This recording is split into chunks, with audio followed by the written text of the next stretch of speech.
Kaugnay pa rin ang balitang yan, mga kapuso. Makapiling po natin sa pamamagitan ng telepono ang hepe, ang Regional Director ng NBI-NCR, si Attorney Cesar Bacani. Sir, welcome sa QRT.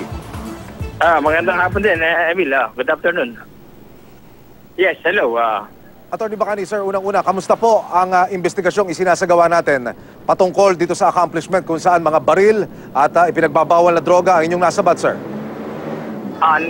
Nakapagsampa na tayo ng kaso sa Department of Justice tungkol sa operation na yan, violation ng dangerous drugs saka illegal possession of firearms.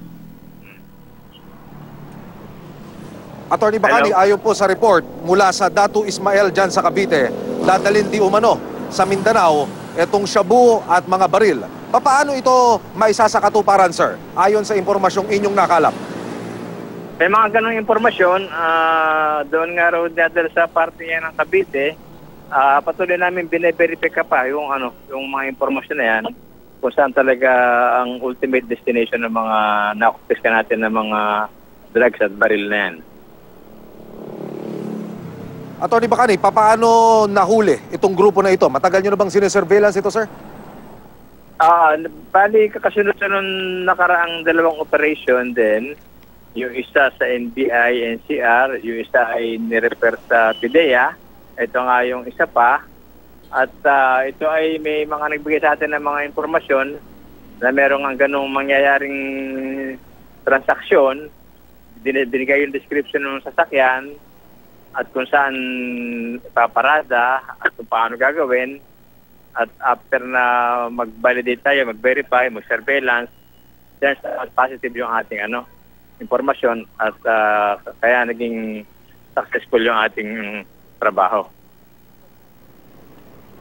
Attorney Bacani, sir, patungkol po sa mga ebidensyang inyong nakalap. Una, yung mga barel, pangalawa, yung shabu. High grade po ba at yung mga armas?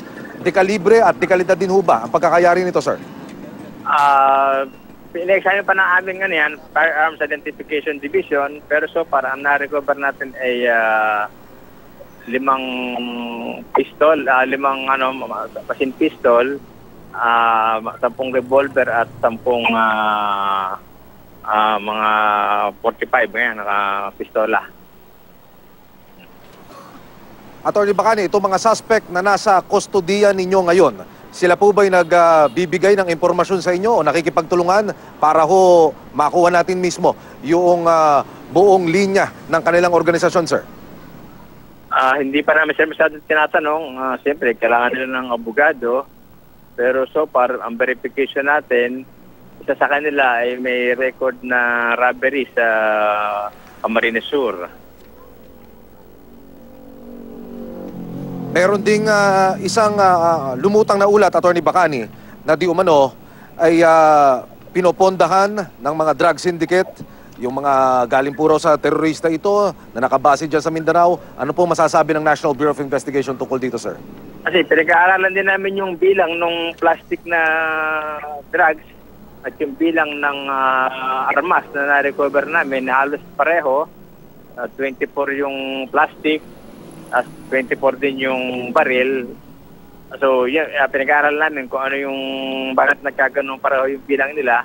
Kasi yung isang baril is nakuha lamang sa ilalim ng upuan. Siguro gamit yun nung isa sa ating mga suspect. Kaya naging 25. Pero so far, halos pareho yung bilang ng plastic ng drugs sa bilang ng armas na na-recover natin. Pwedeng isang angulo rin yun. Kung pwede rin naman na kung talaga mapatunayan na mga high caliber firearms to, baka pwedeng magamit sa ibang paraan din laban sa gobyerno. Mga kapuso, ang Regional Director ng NBI-NCR, si Attorney Cesar Bacani. Sir, congratulations. Magandang hapon po. Salamat din po. Salamat. Thank you.